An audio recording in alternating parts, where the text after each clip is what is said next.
The night sky burned purple as the small human escape pod tore through the clouds. It screamed across the alien sky, glowing like a falling star. On the surface below, hundreds of tall, silver-skinned aliens, the Varathi, watched in silence. Their faces were smooth, without expression. They did not believe in emotion. To them, feelings were a sickness long cured by their science. When the pod crashed into the glowing forest, the ground shook. The Varathi approached carefully, their long arms holding crystal scanners that hummed with blue light. They expected a creature, a soldier, maybe a weapon, but when the metal door opened with a hiss, a small human boy crawled out. He was no more than 10 years old, thin, with dusty blonde hair and wide blue eyes. His clothes were torn, and in his trembling hand he held a small plastic bag, brightly colored, full of candies. His name was Eli. The Varathi leader, Commander Zorath, stared down at him. "What kind of creature is this?" he asked in his calm, flat tone. "A juvenile of the human species," replied a scientist. "Weak, illogical, fragile. Then why did it come here?"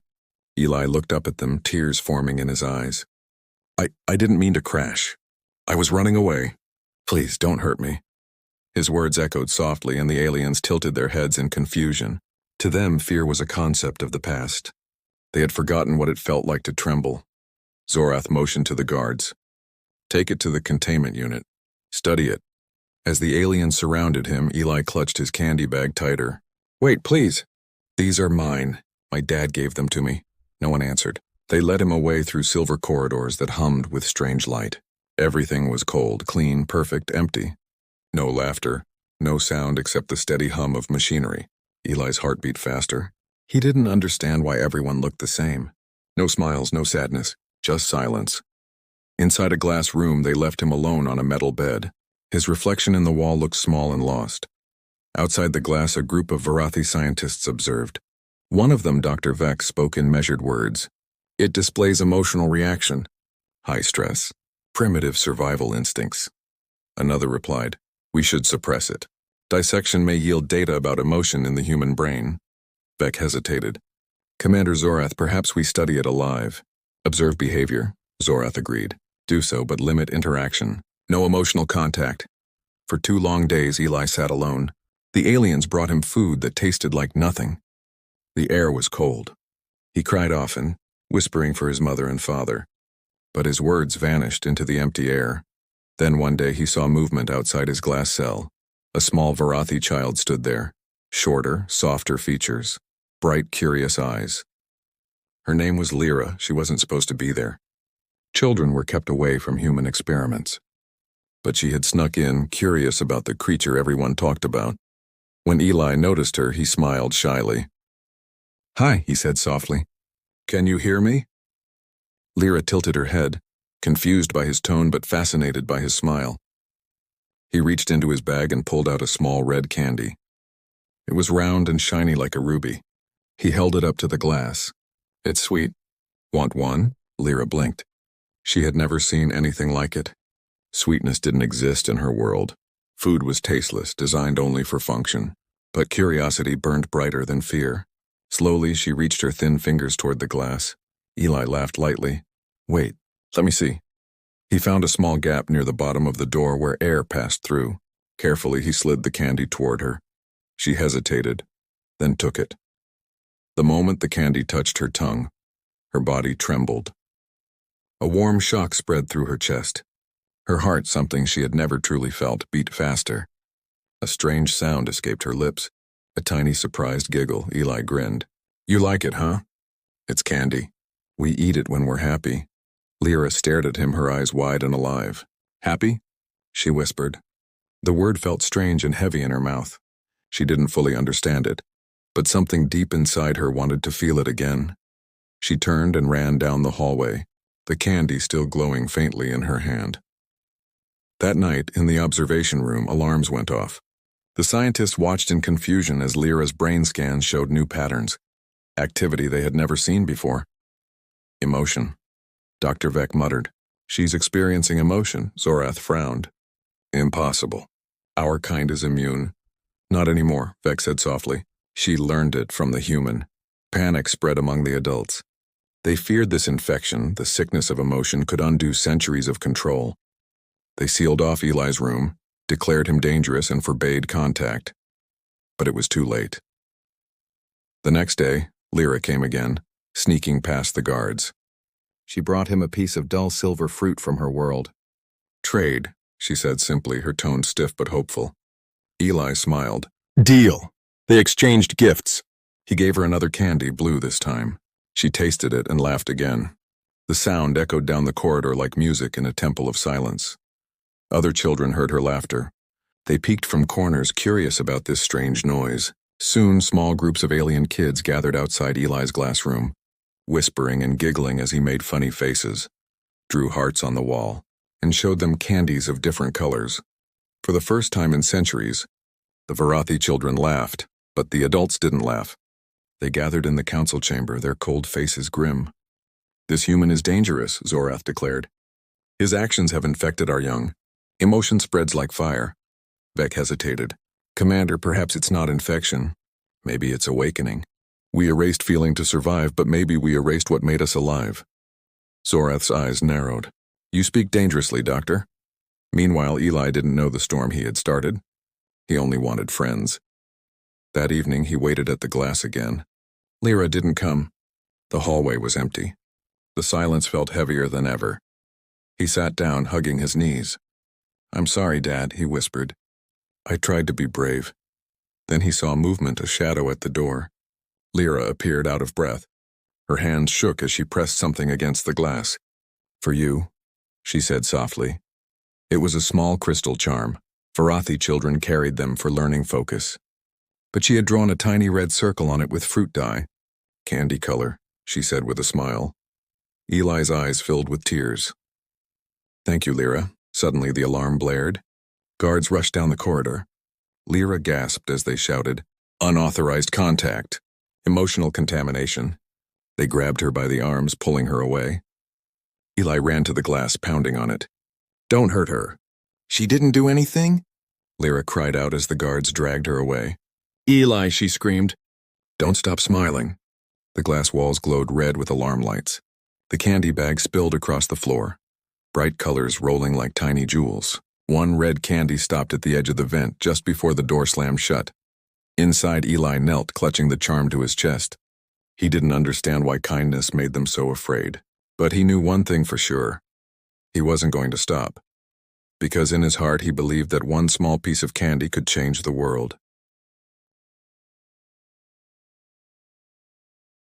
Days passed after Lyra was taken away.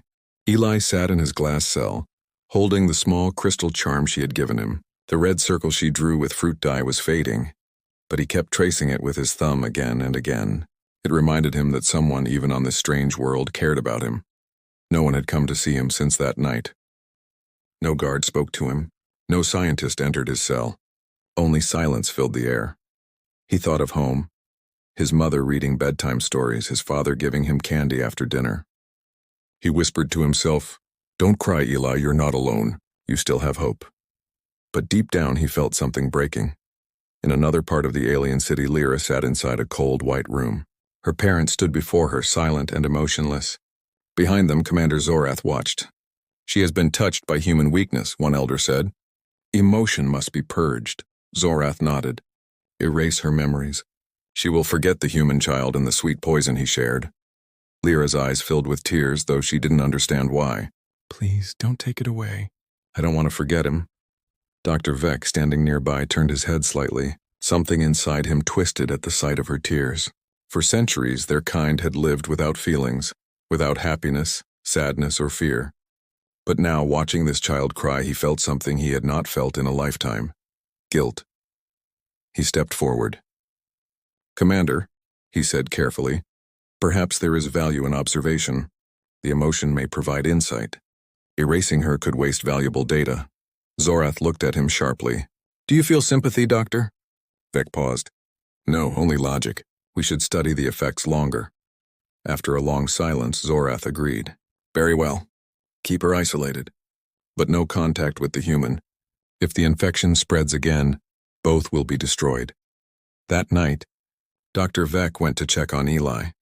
The boy was sitting cross-legged on the floor, whispering to himself and staring at the candy scattered beside him. "Human," Vec said through the intercom. You cause much disturbance. Why? Eli looked up. Because being kind isn't bad. Kindness, Beck repeated, almost tasting the word. Explain. It means you care about someone. You want them to be happy. Happiness, Beck said again, confused. Illogical. Emotion leads to chaos. Eli smiled weakly. No, it makes life worth living. For a moment, Beck said nothing. He just looked at the small boy, trapped and fragile, yet still speaking softly about kindness. A child who could not fight, could not run, yet somehow his words carried strength. Do you miss your world? Beck finally asked. Every day, Eli said. But I think Lyra misses it too, even though she's never been there. Beck blinked slowly. Why do you think that? Because she felt happy, Eli said simply. When you feel happy, you understand what others feel too. Vec turned away, disturbed by the strange ache in his chest. He left without another word. The next morning, something strange happened. A small group of Varathi children stood outside the science center, whispering. One of them opened her hand and showed a small piece of candy, red and shiny. It was one of the sweets Eli had dropped during the alarm. Lyra said it makes you feel, whispered one child. They passed it around, each touching it carefully, afraid yet curious. One brave child licked it. For a heartbeat, his eyes widened. Then he laughed, a small, nervous laugh that echoed down the hallway. The other children froze. No one had heard laughter in centuries. Try it, he said, smiling. It's warm inside. It makes me feel light. And so, one by one, they shared the candy. Giggles filled the air. They began smiling, holding hands, even hugging. Something forbidden in their world. The security drones scanned them, confused by the sudden bursts of noise and emotion. Inside his glass room, Eli heard laughter for the first time in days. He ran to the wall, pressing his ear against it. They're laughing, he whispered. They're happy. That afternoon, the council was in chaos. The contamination is spreading among the youth, shouted one elder. Children are laughing, refusing discipline, painting walls with colored fruit paste. Zorath slammed his hand against the table. This is rebellion, all caused by that human creature. Dr. Vex spoke quietly. Commander, they are not rebelling. They are awakening. They are becoming alive. Zorath turned to him, furious. Alive? They are losing control. Emotion leads to destruction. Vec met his gaze calmly. Or maybe it leads to creation. Zorath pointed at him. You sound infected, Doctor. You will watch yourself. Later that night, when the halls were dark, Dr. Vec did something he never imagined he would do. He walked to Eli's containment room and turned off the security field. Eli looked up, shocked. You're letting me go? Vec shook his head. Not yet. You are still too dangerous to release, but I need to understand. Your words, they make me remember things I thought were gone. Remember what? Eli asked. My childhood, Vec said softly. Before they erased feelings. Before I forgot what warmth felt like. Eli smiled. Then maybe you're not broken. Maybe you're healing. Those words hit Vec like thunder. Healing, a concept long forgotten in a world that didn't believe in hurt. He stood there staring at the boy. You should rest. Tomorrow they will decide your fate. Eli nodded. I'm not scared. Why not? Because Lyra said to keep smiling. The next day, the rebellion spread further. The children painted their classrooms in bright colors. They sang strange songs they made up. They refused to obey orders that made them feel cold or empty. Adults were confused. Their perfect system was breaking. But secretly, some of them started to remember. Old memories, hidden feelings, small sparks of warmth long buried. When they saw their children hugging and laughing, something stirred inside. Something. Human Zorath was furious. This must end now, he roared. We will destroy the human. His influence dies today. He marched to the laboratory with guards.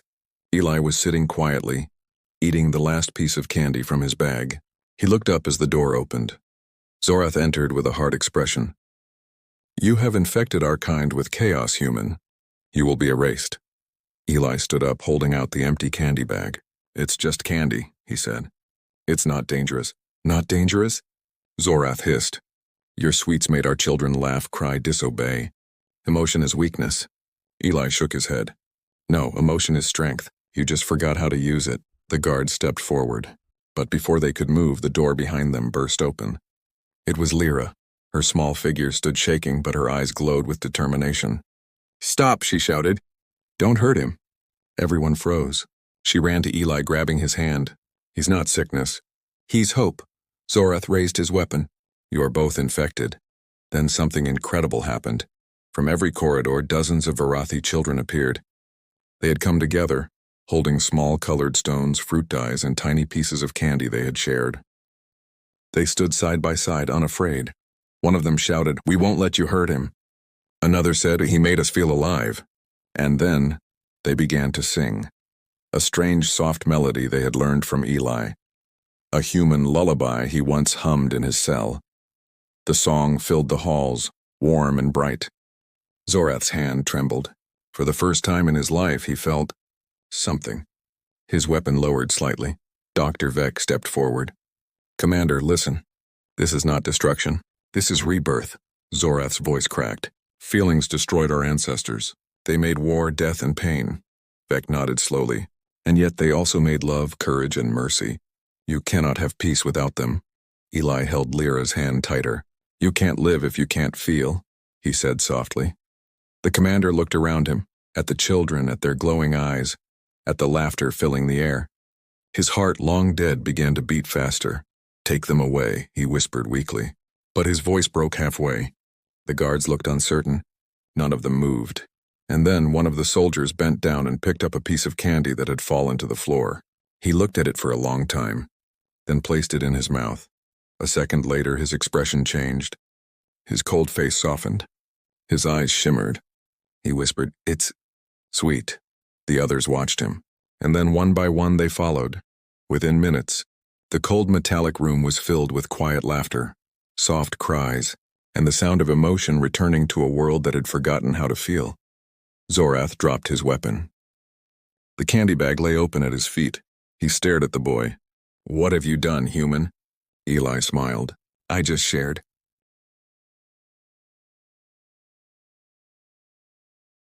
The air inside the great Varathi hall was thick with silence. Commander Zorath stood frozen, surrounded by guards who no longer looked like soldiers. Children laughed softly in the corners, and one guard wept quietly, holding his face in his hands.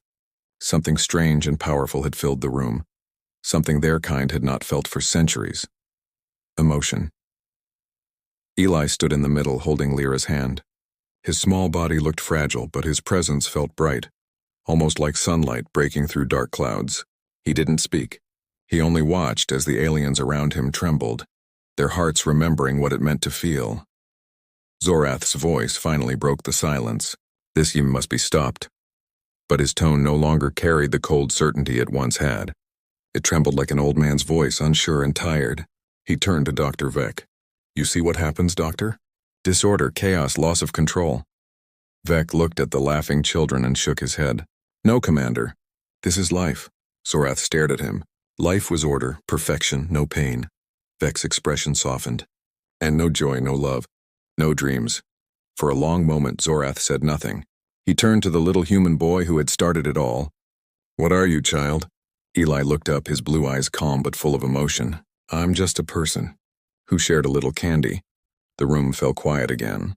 The simple truth in his voice made even the coldest Varathi look down in shame. Outside, across the Silver City, the change had already begun. Children colored the metal walls with fruit dyes. Some painted the sky domes with bright swirling patterns. For the first time in hundreds of years, songs echoed through the streets. The once cold city now glowed softly, alive with laughter, color, and warmth. But not everyone accepted it. A group of older Varathi elders gathered in secret. "The human must be removed," one hissed. "He will destroy our world," another nodded. "Their emotions will bring conflict, war, fear. We cannot go back." They agreed. Before dawn, they would end it. That night, Eli sat near his glass window, watching the purple sky flicker. Lyra sat beside him, holding his charm. "You changed them," she whispered. "Even the air feels different now."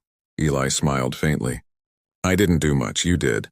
"You shared it too." She shook her head. "You gave us something we didn't know we lost." He looked up. "What's that?" She smiled. "A heart." The boy blushed a little. "It's strange. I thought I'd die here, but now it doesn't feel scary anymore." Before she could answer, the door behind them hissed open. Dr. Vec entered quickly, his face serious. "You have to go," he said. "The council plans to erase you before sunrise." Lyra gasped. "No, they can't." Vec handed Eli a small metallic cube. "This will open the outer gates. There's a ship waiting. You can escape." Eli stared at him. "But what about them?" "What about you?" Vec hesitated. "I will stay. Someone must guide the others. But you are the spark. You must live." Eli shook his head. "If I leave, everything we started will end. They'll be afraid again. Fear will fade," Vec said softly, "but hope needs time to grow." "You gave them that." Lyra grabbed Eli's arm. "Come on, you have to go." He looked at her and smiled. "Will you be okay?" "I'll make them remember," she promised. Every day, they ran through the metallic corridors guided by faint lights. Behind them, alarms started ringing. Guards were coming. Lyra turned a corner and pressed her hand to a hidden door. It opened with a soft hiss leading to the landing bay. Inside, a small transport pod waited. The stars shone outside like scattered jewels. "Go," she said, pushing him toward the seat, but Eli hesitated. He reached into his pocket and pulled out his last candy, a small golden one shining faintly under the lights. He held it out to her. "For you." She shook her head, tears in her eyes. "You need it," he smiled. "No, you'll need it more. For courage." Lyra took it slowly, her hand shaking. "Will we see each other again?" Eli thought for a moment. "Maybe not soon. But one day you'll see humans again. And when you do, tell them. Tell them we shared candy." The ship door closed. Lyra stepped back as the engines hummed. Through the glass she saw Eli wave. Small, brave, smiling. Then the pod lifted off, shooting into the purple sky like a single star escaping the darkness. Inside the council hall, Zorath and the elders watched the pod leave through the observation dome. "Stop him," one shouted. "He will tell others about us." But Zorath didn't move. His eyes followed the glowing trail of the pod until it disappeared. Something inside him broke. Or perhaps something inside him healed, he whispered. "Let him go." Dr. Vec stepped forward. "Commander?" Zorath turned to him slowly. His face was wet, tears rolling down for the first time in his life. "He has done what no weapon could do. He reminded us we are alive." Months passed. The human ship disappeared into deep space, but the story of the boy spread across the Varathi world like a legend. The children called it the Candy Tale. They painted sweets on walls, sang songs about laughter, and told stories of the brave boy who taught them to feel. At first, the elders tried to stop it. But emotion was like sunlight. It could not be locked away. Even they began to remember. Small things, forgotten dreams, soft memories of holding their own children. Dr. Vec became the new head of the Science Council. But he was not like the old leaders.